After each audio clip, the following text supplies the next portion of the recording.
किसी गांव में एक धनी सेठ रहता था। उसके बंगले के पास एक जूते सिलने वाले गरीब मोची की छोटी सी एक दुकान थी। उस पर मोची एक खास आदत थी कि वो जब भी जूते सिलता तो भगवान के भजन गुनगुनाता रहता था। लेकिन सेठ ने कभी उसके भजनों की तरफ ध्यान तक नहीं दिया। एक दिन सेठ की तबीयत बहुत खराब हो गई, लेकिन पैसे की कोई कमी तो थी नहीं। इसलिए शहर से डॉक्टर, वैद्य, हकीमों को बुलाया गया, लेकिन कोई भी सेठ की बीमारी का इलाज नहीं कर सका। अब सेठ की तबीयत दिन प्रतिदिन खराब होती जा रही थी। वह चल फिर भी नहीं पा रहा था। एक दिन वह घर में सो रहा था। अचानक उसके कानों में मोची के भजन गाने की आवाज आई। सेठ को भजन कुछ अच्छे लग रहे थे। कुछ ही देर में सेठ इतना मंत्रमुग्ध हो गया कि उसे ऐसा लगने लगा कि वो साक्षात परमात्मा से मिलन कर रहा है।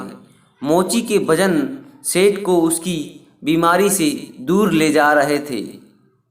कुछ देर के लिए सेठ भूल गया कि वो बीमार है। उसे अपार आनंद की प्राप्ति हुई। कुछ दिन यह सिलसिला चलता रहा। अब धीरे धीरे सेठ के स्वास्थ्य में भी सुधार आने लगा। एक दिन उसने मोची को बुलाया और कहा, मेरी बीमारी का इलाज बड़े बड़े डॉक्टर नहीं कर पाए, लेकिन तुम्हारे भजन ने मेरा स्वास्थ्य सुधार दिया, मुझे पूरा ठीक कर दिया। ये लो 1000 रुपये इनाम। मोची खुशी खुशी पैसे लेकर अपने घर चला गया। लेकिन उस रात मोची को बिल्कुल नींद नहीं आई।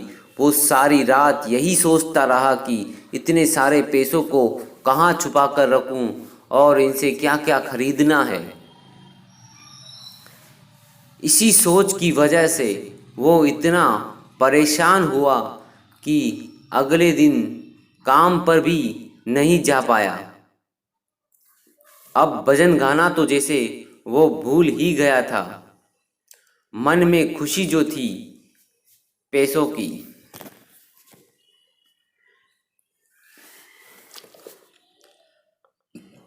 अब तो उसने काम पर जाना ही बंद कर दिया और धीरे धीरे उसकी दुकानदारी भी चौपट होने लगी। इधर सेठ की बीमारी फिर से बढ़ती जा रही थी। एक दिन पर आया और बोला, सेठ जी, आप अपने ये पैसे वापस रख लीजिए।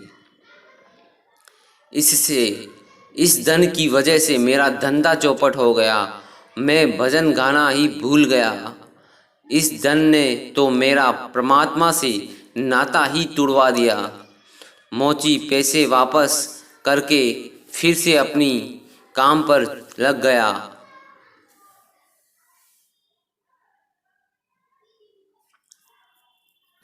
तो दोस्तों, ये कहानी मात्र नहीं है, ये एक सीख है आपके लिए कि किस किस तरह पैसों का लालच हमको अपनों से दूर ले जाता है। हम भूल जाते हैं कि कोई ऐसी शक्ति भी है जिसने हमें बनाया है। आज के माहौल में ये सब कुछ ज़्यादा ही देखने को मिलता है। लोग 24 घंटे सिर्फ जॉब की बात करते हैं, बिजनेस की बात करते हैं, पैसों की बात करते हैं।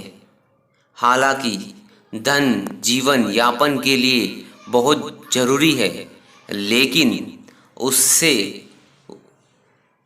उसके लिए अपने अस्तित्व को भूल जाना मूर्खता ही है।